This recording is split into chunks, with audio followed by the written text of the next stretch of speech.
Acredito que o que ele se refere é no sentido que o conservadorismo ele parte da ideia que você precisa resgatar aquilo que de fato é bom, mas não no sentido da premissa que tudo não deu certo, que é uma teoria desconstrucionista, que tenta acabar com aquilo que já foi, que aquilo que se tem predeterminado. Mas isso não impede, podem me corrigir se eu estiver errado, de tratar de ver aquilo que obviamente não dá certo e trazer novas ideias para esses assuntos. Mas obviamente, acredito que até uma pergunta que eu queria fazer, que atualmente se liga muito com o conservadorismo, com uma, digamos assim, com uma revolução. Falam que os conservadoristas são reacionários. Eu discordo disso também, mas eu queria ouvir de vocês o que vocês acham sobre isso. Então, a primeira coisa assim importante é que o conservadorismo ele só está virando pauta de debate, quer dizer, voltando a virar, né? Porque algumas décadas atrás, nós, pela nossa idade assim, são décadas que nós que estamos aqui na mesa não pegamos. Mas algumas décadas atrás se discutia conservadorismo, comunismo, conservadorismo, direita, esquerda, era comum. Quando cai o Muro de Berlim, quando aparece a administração do Reagan, quando acaba a União Soviética, existe meio que um consenso de que acabou a discussão, acabou a polarização, o comunismo não existe mais, a esquerda não é mais esquerda, a esquerda agora é capitalista. E aí essa discussão ela sai de moda. Só que no momento que ela sai de moda, ao mesmo tempo que ela sai de moda, existe uma ascensão muito grande da esquerda ao poder. A esquerda começa a ganhar vários governos nesse período entre safra. Então, quando o conservadorismo volta a aparecer para fazer oposição a esse discurso de esquerda que está quase hegemonista, fica parecendo que ele surgiu como uma revolução.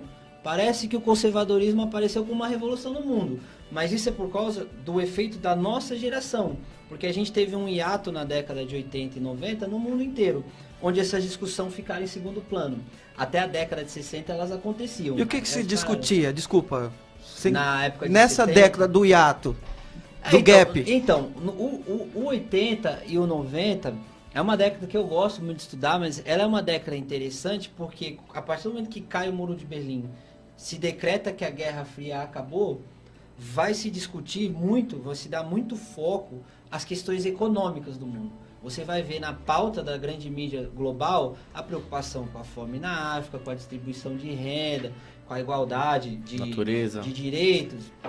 Então, e essa pauta, se a gente for ver, é uma pauta com características predominantes de esquerda. É a pauta New Age. Isso, Perfeito. exatamente. Então, assim, todo mundo passa a se preocupar exclusivamente com a economia. Ideologia, doutrinas, cultura, ideia, religião, fica sendo um segundo plano da vida. Isso não é tão importante. Nós não temos que discutir isso. Me lembro que na década de 90, quando se levava pastores ou padres para discutir na TV, é uma lembrança que eu tenho minha. Dificilmente se discutia teologia, só se discutia comportamento social. Então levavam lá o pastor, por exemplo, o Silas Malafaia. Levavam o Silas Malafaia para falar de teologia? Não, levava para falar de homossexualismo, de aborto, de gravidez na adolescência, enfim. Não se dava um enfoque importante para as questões culturais e ideológicas. A única questão era comportamental, que era uma pauta que a esquerda era muito ligada, né?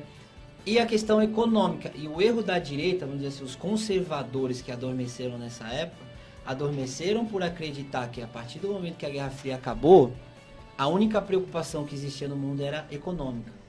E quando aparece Barack Obama, Luiz Inácio Lula da Silva, políticos com uma identificação muito forte com a esquerda, com pautas muito fortes à esquerda, esse pessoal começa a acordar e dizer, não, mas pera um pouquinho, a gente está aqui falando de capitalismo, enquanto isso os caras estão falando em aborto, legalização de droga, legalizar a prostituição, e a gente que sempre foi contra isso não está cuidando disso. Isso aparece depois, aí a gente vai ter agora nessa década de 2010 para cá, surgimento do Trump, do Bolsonaro, que vão se prevalecer no debate público não falando de economia como os conservadores direitistas faziam antes deles, falando de costumes. E naquela época os conservadores eram tidos como loucos. A gente tem um exemplo aí bem... O Enéas. Quem diria que tudo que ele falava lá atrás seria verdade hoje? Era um discurso pesado na época. O Enéas era um nacionalista. Ele mas era assim, nacionalista, mas ele era... O nacionalismo ele pode ser de direita e esquerda, mas eu acho que o Enéas é um sintoma da época que a gente vivia. A gente Exatamente. vivia numa época onde era tão assim proibido discutir direita e esquerda que qualquer pessoa como o Enéas que Falasse. discordasse de uma coisa Antes era de